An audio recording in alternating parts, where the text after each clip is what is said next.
Hi ka-coffee, good morning Luzon, Visayas at Mindanao. Magandang araw po sa inyo ka-coffee. Ito, si Bato si Bato na nagtatago na ilang araw na, lumutang na. Ayan ka-coffee, lumabas na po ng lungga itong si Bato de la Rosa, spotted sa Davao. Syempre hindi lalabas siya ng Davao, balwarte nila yan eh. Kapag lumabas siya ng Davao, abay medyo dihado yan. O sige, di ba nagre-reklamo to, tinanggalan daw siya ng security details ng PNP. Eh paano ka hindi tatanggalan? Eh nagtatago ka, eh gusto mo sumama sa iyo sa pagtatago yung mga empleyado ng gobyerno. Anyway, nagpakita na po si Bato. Ayan o. Pinost ito ka-coffee ng Philippine Star. Senator Ronald Bato de la Rosa said he does not regret being part of the war on drugs waged by former President Rodrigo Duterte. Lumabas na siya, lumantad na siya at very proud. Wala akong pagsisisi na in-implement namin yung tukhang na 30,000 yung namatay. Wow! Wow! Wow! Ang init nito ha. Grabe. Ang lakas ng hangin ha. Damang-dama natin dito oh. Yung hangin pero mainit pa rin, maalinsangan. Di bale sir, hintay ka lang. Ang paliwanag na yan, sa ICC mo dadalhin yan. Sige, dyan sa inyo, sa Davao. Sige. Yan ang sasabihin mo. Wala kang pagsisisi. Pag nasa loob ka na, baka magsisi ka na. Isa pa, sabi ni Bato, he does not regret being part of the war on drugs waged by former President Rodrigo Duterte. 30,000 ka-coffee ang tinukhang. Chinugi, walang kalaban-laban, hindi binigyan ng due process, yet walang pagsisisi itong si Bato. Aba, matindi pala itong si Bato. Yung mga bata na tinukhang nila, ilang taon yung mga bata na yun? 3-year-old, 17-year-old, 7-year-old na mga bata. Tinukhang. Yet si Bato, wala man lang pagsisisi ni Katiting. Hindi ako nagsisisi na in-implement namin yung tukhang na yan. Ayan, proud pa siya. Ayan, nagpakita siya. Nagsalita siya sa birthday rally in Davao City on Friday. Ngayong araw po yan. Ayan, makikita si Bato. Wala siyang kawala dyan. Siyempre, maiispatan siya ng media. Kaliwat kanan daw ka-coffee yung kanilang pagtitirik ng kandila. Buhay pa po si Digong. Pero nagtitirik na kayo ng kandila. Anong balak ninyo? Buhay pa siya, nakakulong lang siya. At pagdudusahan niya itong tukhang na ginawa nila, ang pagtsugi sa libo-libong Pilipino na hindi nabigyan ng due process. Itong si Bato lang napakatigas nito ni Bato. Oo. Sana panindigan niya yan. At sana harapin niya rin ka-coffee. Once na maaresto na siya ng ICC, harapin niya ng buong tapang. Hindi yung ganyan siya magsasalita na wala akong pagsisisi na in-implement yung tukhang. Ang laking insulto ng statement na yan sa mga pamilya ng tinukhang, sa mga naiwang pamilya na mga binawian nila ng buhay na hindi binigyan ng due process. Ang tindi nito ni Bato. Sir, kakarmahin ka din. Darating din sa'yo yan. O, sige. Meron pa siyang birthday greetings. Teka, sige. Nanapin ko lang yung birthday greetings niya. Meron siyang pagbati kay Digong na ngayon po ay nagdiriwang ng kanyang ika-80 kaarawan. Teka, check ko lang ka-coffee. Hanapin lang natin yung kanyang birthday greetings. Akala ko nga susuko na yan kasi lumabas na di ba? Sana tuloy-tuloy na General Torre, baka available na yung warrant of arrest dyan. Andyan siya sa Davao sa kilos protesta dyan sa Davao. Pero syempre, naka-alerto yan. Pag nakatulog yan naman yung mga pulis na parating, abay iiska po agad yan. Mabilis yan kakaripas. Pero baka may rally pa bukas o sa mga susunod na araw, manmanan nyo na yan para ma-serve nyo na yung warrant of arrest na to kay Bato. Kasi tinan mo hanggang ngayon wala siyang pagsisisi na chinugi nila, itinumba nila ang 30,000 na mga Pilipino na hindi binigyan ng due process. Pakinggan natin ka-coffee yung statement dito ni Bato. May Bisaya version siya, may Tagalog version. Teka, doon tayo sa Tagalog version. Ito. Dito sa Pilipinas, scripted. Si Bato, ang tagal-tagal ng senador scripted pa rin magsalita. Sa ating mga kababayan dito sa Pilipinas at saan mang parte ng mundo, ako po ay nagpapasalamat sa inyong pagtibon-tibon upang ipagdiriwang ang kaarawan ng ating pinakamamahal na Pangulong Rodrigo Rua Duterte. Sana po huwag tayo huminto sa pagpalabas ng ating mga damdamin at ng ating mithiin na may balik ang ating Pangulong Duterte dito sa ating bansang Pilipinas. At atin rin sanang ipagdarasal sa buong may kapal na sana magandang kalusugan, talas ng isipan at tibay ng kalooban upang kanyang malagpasan ang lahat ng pagsubok na kanyang kinakaharap ngayon. Maraming salamat mga kababayan ko. Pagpalain po tayo ng buong may kapal. Bring Duterte home! Bring him home! Maraming salamat. Okay. Nakakatawa itong grupo na to eh. First, si Bato, birthday greetings na lang, may script pa. 'Di ba? Ewan ko. Magaling ba talaga to si Bato? Paano naging senador yan? Birthday greetings na lang sa kaibigan mo, i-scriptan mo pa. O, hindi ka pa nakatingin doon sa camera. Hindi naman sana lalait tayo ka-coffee, pero parang hindi naman katanggap-tanggap yan sa isang senador. Nababatiin mo na lang yung kaibigan mo eh. Nakascript pa. Asan yung sincerity? Kung mapanood to ni Digong, baka murahin din siya. Hindi mo man lang pinaghandaan. Bakit scripted naman yung binasa mo? 'Di ba? Pangalawa, una, parte nga dahil sa scripted dyan, walang sincerity, walang puso, walang emosyon doon sa kanyang statement. Masasaktan lang si Bato si Digong sa greetings niya. Pangalawa, ipagdasal. Dinamay pa ang Diyos. Pasensya na po sa Diyos ha. Dinamay pa niya. Mismong pinagdadasal niya, galit sa Diyos. Minura-mura nga yung Diyos eh. Si Digong. Ang daming videos, recorded videos siya na minura-mura niya yung Diyos. Tapos ngayon, itong grupo na to, magdadasal. Seryoso ba kayo? Ipagdadasal ninyo si Digong na yung taong ipinagdadasal ninyo hindi nagtitiwala at binabastos yung Diyos? Seryoso ka ba dyan, Bato? Pangatlo, huwag tayong tumigil na ilabas ang ating damdamin. Sabi niya. In short, ipagpatuloy lang natin yung mga rally natin. Kasi expression daw yan. Sige, karapatan nyo naman yung ka-coffee. Huwag lang kayo manggulo. Huwag lang kayo magdagdag ng traffic, mag-cause ng kung ano man, makaabala kayo sa ibang tao. O, ipagpatuloy daw natin yan hanggat hindi na iuwi si Digong. O, rally dito, kaliwat kanan. Sige, ang daming pera ah. Ang daming pondo ah. Saan galing yung pera na yan? Yung stage setup pa lang eh. Kung anong debate, Tama na ba to? Scripted naman yung statement mo.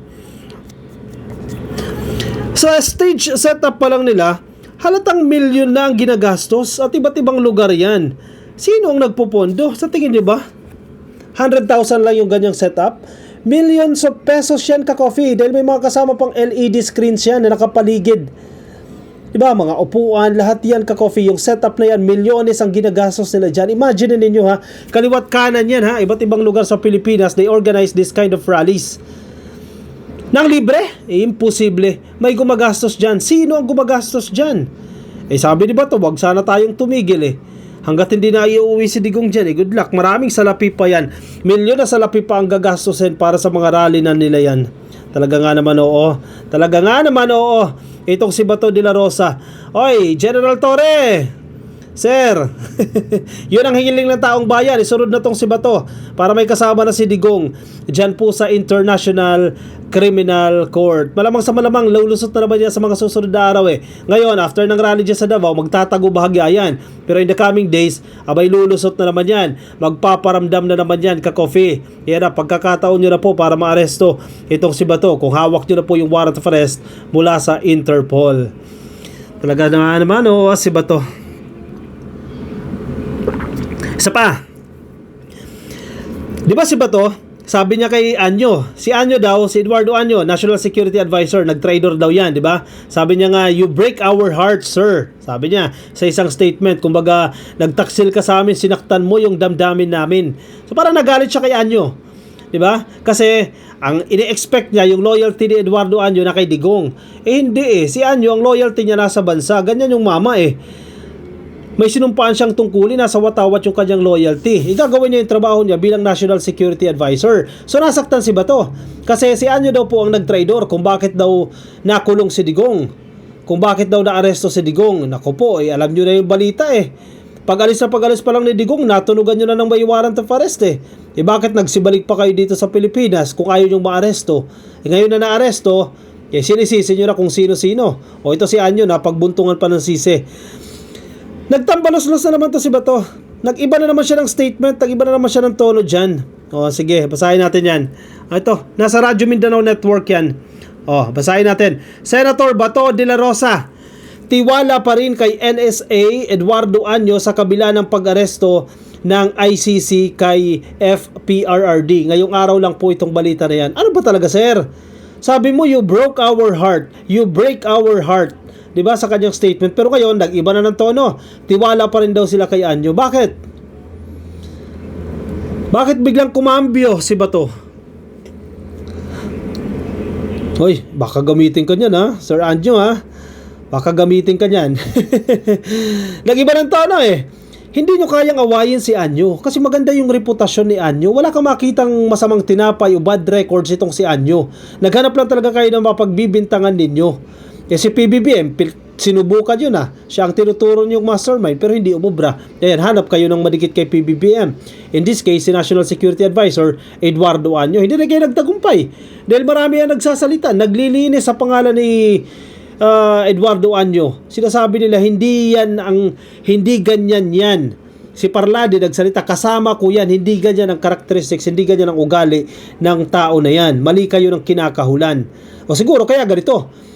Natapik siguro si Bato kaya nag-iiba ng statement.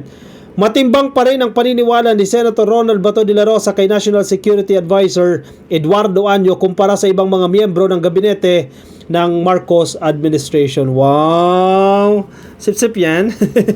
Sumisip-sip yan. Si Anyo daw mas matino kesa sa ibang mga miyembro ng cabinet ni Pangulong Bongbong Marcos. Samantalang sinabi niya noon, you break our hearts, sir. Ay nako, tambalos-los talaga oh. Kaugnay ito nang nagbangga ang pahayag ng mga cabinet member patungkol sa naging koordinasyon ng gobyerno sa pag-aresto ng International Criminal Court kay dating Pangulong Rodrigo Roa Duterte. Sinabi ni Anyo na kahit kailan ay hindi naging bahagi ng kanyang tungkulin ang pag-aresto kay Digong. Totoo naman yan. Paulit-ulit naman na sinasabi ni Anyo yan sa kanyang mga interview, sa mga statements na inilalabas. Ginawa ko lang yung mandato ko, period. Kung ano yung mandato ko bilang National Security Advisor, ginawa ko lang yan. Para matiyak na itong pag-aresto ko ba kay Digong, magdudulot yan, magiging threat ba yan sa national security? At tiniyak niya yan at nagbigay siya ng payo sa Pangulo. Dahil total, yan naman ang kanyang trabaho. National Security Advisor nga eh. Ginawa niya yung trabaho niya. At hindi siya tauhan ni Digong ha para magre-report siya directly kay Digong o kung ano man yan o mag-a-advise siya kay Digong kasi tauhan siya ng gobyerno na ito, kasalukuyang administrasyon na ito. Si PBBM ang presidente ngayon at hindi si Digong. Ayon kay De La Rosa, sapat na ang naging paliwanag ni Anyo na wala siyang kinalaman sa anumang planong pag-aresto sa dating Pangulo. Yan. Diyan kayo madalas nagkakamali eh.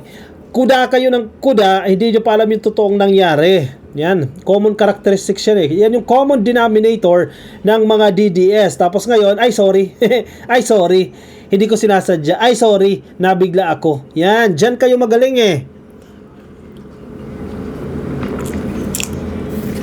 O, na-convince na siya. Nagpaliwanag si Anyo, convince na siya. Ipinunto ni De La Rosa na mas naniniwala siya kay Anyo dahil sa matagal na samahan at pagkakakilala bilang kapwa alumni ng Philippine Military Academy. Parang sumisip-sip lang itong estilo na to ah. Kumpiyansa si De La Rosa na nasa puso at isipan pa rin ni Anyo ang courage, integrity at loyalty sa kanyang kanyang pinapangalagaan mula pa noon nasa academy siya, kaya sapat na para maniwala siya rito. Talaga ba? Or sumisip-sip kay Anyo itong si Bato? O, sumisip-sip kasi ayaw niyang mabawasan ng kakampi. Mangilan-ilan na lang kakampi niya, mga away pa ba siya? Kaya ngayon bumabawi ng statement eh itong si Bato de la Rosa. Nako po, huli na kayo. No? Ano na? Mate na? Mate na kaya ganyan ang nangyayari? O, sige, sisi ng sisi. Sige. Sino naman kayang sisisihin ni Bato once na maaresto siya ng ICC? Kung binigyan ka na ng warning sir ha, na isusunod ka na sa ICC, o baka pag naaresto ka sabihin naman pinag-initan ka na naman ng presidente ni PBBM. Si PBBM na naman ang masisisi ninyo dyan. Tago-tago na, baka maaspatan ka ni General Torre, madiretso na yan sa International Criminal Court. Siya, sige. I-komento ang inyong opinion, reaction dyan sa ating comment section para mabasa po yan ng iba nating mga ka-coffee. Yung mga nasa Facebook, pasuyo na lang ka-coffee. Baka di pa kayo naka-like and follow sa ating Facebook page. Madali lang po yan, like and follow. Yung mga nasa YouTube, click lang po na subscribe and hit the notification icon para updated kayo sa ating mga bagong upload. I will see you ka-coffee in my next video. Paalam po sa inyo. Bye-bye.